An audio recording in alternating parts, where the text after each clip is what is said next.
ನಮಸ್ಕಾರ ವಿದ್ಯಾರ್ಥಿಗಳೇ, ನಮ್ಮ ಇವತ್ತಿನ ಈ ಒಂದು ವಿಡಿಯೋದಲ್ಲಿ ಸೆಂಟ್ರೋಸೋಮ್ ಅಂದರೆ ಏನು ಅನ್ನೋದ್ರ ಬಗ್ಗೆ, ಸೆಂಟ್ರೋಸೋಮ್ ಅಂದ್ರೇನು, ಅದರ ಒಂದು ಫಂಕ್ಷನ್ಸ್ ಏನಿರುತ್ತೆ, ಅದರಲ್ಲಿ ಟೈಪ್ಸ್ಗಳು ಯಾವ ರೀತಿಯಾಗಿರ್ತವೆ ಅನ್ನೋದ್ರ ಬಗ್ಗೆ ನಾನು ಡಿಸ್ಕಷನ್ ಮಾಡಿದ್ದೇನೆ. ಅಭ್ಯರ್ಥಿಗಳೇ, ನಿಮ್ಮಗಳಿಗೆ ಯಾವುದಾದ್ರೂ ಡೌಟ್ಗಳು ಟಾಪಿಕ್ ಮೇಲೆ ಇದ್ದಲ್ಲಿ ನನಗೆ ಕಾಮೆಂಟ್ಸ್ ಮುಖಾಂತರ ಶೇರ್ ಮಾಡ್ಬೋದು. ಹಾಗಾದರೆ ಬನ್ನಿ ನೋಡೋಣ, what is the centrosome. Centrosome ಅಂದರೆ ಏನು? ಡೆಫಿನೇಷನ್ ಹೇಳ್ತಾ ಇದೆ, a centrosome is a constructed reason of chromosome. ಅಂದರೆ ಇದು ಒಂದು ಏನಂತಾರೆ, ಕ್ರೋಮೋಸೋಮ್ಗಳನ್ನು ಕನ್ಸ್ಟ್ರಕ್ಟ್ ಮಾಡುವಂಥ ಒಂದು ಅಂಗವಾಗಿದೆ. ಇಲ್ಲಿ ನೋಡ್ತಾ ಇದ್ದೀರಿ, ಇದು ಮಿಡ್ಲಲ್ಲಿ ಇದೊಂದು ಟೋಟಲ್ ಆದಂಥ ಒಂದು ಏನಪ್ಪ ಅಂದರೆ ಪಾರ್ಟ್. ಇದು ಕಂಪ್ಲೀಟ್ ಆದಂಥ ಒಂದು ಕ್ರೋಮೋಸೋಮು. ಈ ಕ್ರೋಮೋಸೋಮ್ ಮಧ್ಯ ಏನಿದೆಯಪ್ಪ ಅಂದರೆ ಸೆಂಟ್ರೋಸೋಮ್ ಇದೆ. ಅಂದರೆ ಇದು ಒಂದು ಕ್ರೋಮೋಸೋಮದ ಕನ್ಸ್ಟ್ರಕ್ಟ್ ಮಾಡುವಂಥ ಒಂದು ಭಾಗವಾಗಿದೆ. That by hold the two sister chromatin together and play a crucial role during the cell division. ಇದು ಏನಾಗುತ್ತೆ ಅಂತಂದರೆ, ಎರಡು ಕ್ರೋಮೋಟೈಡ್ಸ್ಗಳನ್ನು ಸಿಸ್ಟರ್ ಕ್ರೋಮೋಟೈಡ್ಸ್ಗಳನ್ನು ಹೋಲ್ಡಲ್ಲಿ ಇಟ್ಕೊಂಡಿರ್ತೀವಿ. ಉದಾಹರಣೆಗೆ ಇಲ್ಲಿ ನೋಡ್ತಾ ಇದ್ದೀರಿ, ಎರಡು ಈ ಭಾಗದಲ್ಲಿ ಒಂದು, ಈ ಭಾಗದಲ್ಲಿ ಒಂದು, ಎರಡು ಏನು ಕ್ರೋಮೋಟೈಡ್ಸ್ಗಳನ್ನು ಇದು ಹೋಲ್ಡ್ ಮಾಡಿ ಇಟ್ಕೊಳ್ಳುವಂಥ ಒಂದು ನೇಚರನ್ನು ಹೊಂದಿದೆ. ಅದರ ಜೊತೆಗೆ ಇದೊಂದು ಏನಂತಂದರೆ, ಸೆಲ್ ಡಿವಿಷನ್ ಆಗಬೇಕಾದ್ರೆ ಇದು ತುಂಬ ಸಹಾಯಕರವಾಗುತ್ತೆ. ಒಂದು ಸೆಲ್ ಇದ್ದಿದ್ದು ಇದು ಡಿವಿಷನ್ ಆಗಬೇಕಿತ್ತು, ಡಿವೈಡ್ ಆಗಬೇಕಿತ್ತು, ಅಥವಾ ಡಾಟರ್ ಸೆಲ್ಗಳಾಗಿ ಡಿವೈಡ್ ಆಗಬೇಕಿತ್ತು. ಆ ಟೈಮಲ್ಲಿ ಸೆಲ್ ಡಿವಿಷನ್ ಆಗಲಿಕ್ಕೆ ಈ ಒಂದು ಸೆಂಟ್ರೋಸೋಮ್ಗಳು ತುಂಬ ಸಹಾಯಕಾರಿಯಾಗಿವೆ. Location and structure. ಲೊಕೇಶನ್ ಎಲ್ಲಿರುತ್ತಾ? Found that specific position on the chromosome. ಇದು ಒಂದು ಸ್ಪೆಸಿಫಿಕ್ ಪೊಸಿಷನ್ ಒಳಗಡೆ, ಉದಾಹರಣೆಗೆ ಇಲ್ಲಿ ನೋಡ್ತಾ ಇದ್ದೀರಿ, ಇದೊಂದು ಕ್ರೋಮೋಸೋಮ್ ಇದೆ, ಇದರ ಮಧ್ಯಭಾಗದಲ್ಲಿ ಸೆಂಟ್ರೋಸೋಮ್ ಹೆಲ್ಡ್ ಆಗಿದೆ, ಬೈಂಡ್ ಆಗಿದೆ. ನೆಕ್ಸ್ಟ್ ಇದು ಸ್ಟ್ರಕ್ಚರ್ ಇದು ಹೇಗಾಗಿದೆ, ಇದರ ಮಾರ್ಪಾಡಿನಿದೆ. Composed by special repetitive DNA sequence. ಈ ಒಂದು ಸೆಂಟ್ರೋಸೋಮ್ DNA ಸೀಕ್ವೆನ್ಸ್ ಅಂದರೆ ಥೈಮೈನ್, ಅಡಿನೈನ್, ಗ್ಯೂನೈನ್ ಈ ರೀತಿಯಾದಂಥ ಒಂದು DNA ಸೀಕ್ವೆನ್ಸ್ಗಳಿಂದ ಮಾಡಲ್ಪಟ್ಟಿದೆ. Associate with the protein complex called kinetochore. So ಇದೊಂದು ಏನಪ್ಪ ಅಂದರೆ ಕೈನೆಟೋಕ್ರೋಮ್ದಿಂದ ಮಾಡಲ್ಪಟ್ಟಿದೆ. ಸೊ ಇದು ಪ್ರೋಟೀನ್ ಕಾಂಪ್ಲೆಕ್ಸ್ ಇರುವಂತಹ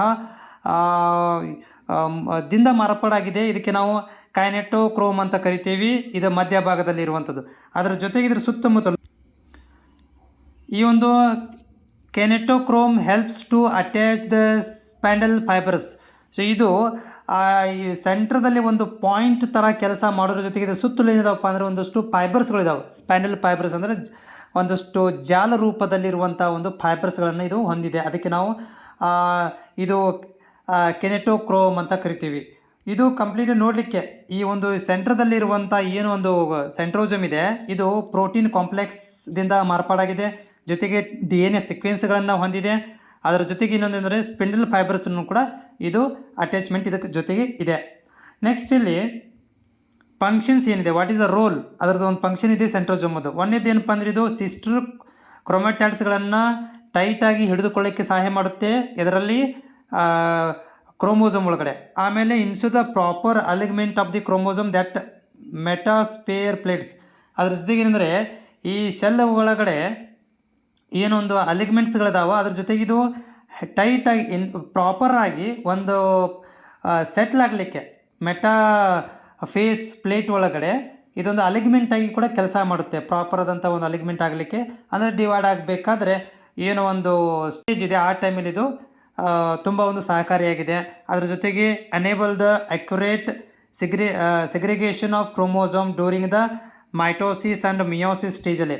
ಸೊ ಈ ಒಂದು ಮೈಟೋಸಿಸ್ ಮತ್ತು ಮಿಯೋಸಿಸ್ ಸ್ಟೇಜ್ ಒಳಗಡೆ ಇದೊಂದು ಸಿಗ್ರಿಗೇಷನ್ ಆಗಲಿಕ್ಕೆ, ಅಂದರೆ ಒಂದು ಒಳಭಾಗದಲ್ಲಿ ಸ್ಟೇಜ್ ಬದಲಾವಣೆ ಆಗಲಿಕ್ಕೆ ಇದು ನಮಗೆ ಸಹಾಯಕಾರಿಯಾಗಿದೆ, ಅಂದರೆ ಸೆಲ್ಗೆ ಸಹಕಾರಿಯಾಗಿದೆ.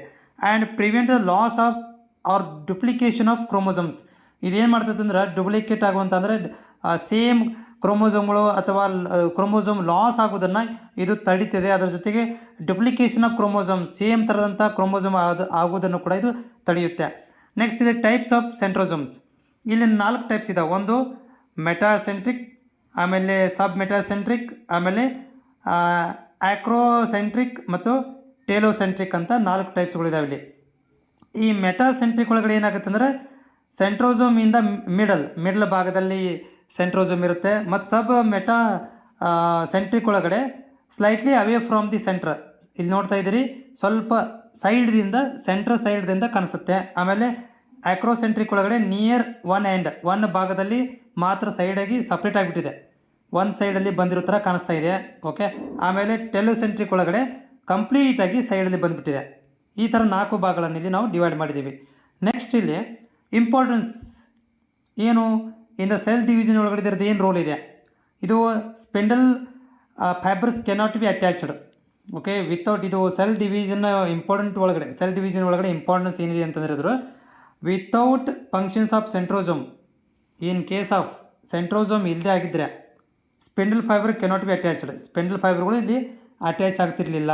ಆಮೇಲೆ ಏನಪ್ಪ ಅಂದರೆ chromosome fail to separate properly, ಆಮೇಲೆ ಈ ಕ್ರೋಮೋಸೋಮ್ಗಳು ಸಪ್ರೇಟ್ ಆಗಿರ್ತಿದ್ದು, ಒಂದಕ್ಕೊಂದು 2 ಕಂಬೈನ್ ಆಗಿರ್ತಿರಲಿಲ್ಲ. ಆಮೇಲೆ ಮೇ ಬಿ ಲೀಡ್ ಟು ಅಂದರೆ ಅಬ್ನಾರ್ಮಲ್ ಕ್ರೋಮೋಸೋಮ್ ಡೆವಲಪ್ಮೆಂಟ್ ಆಗ್ತಾಯಿತ್ತು.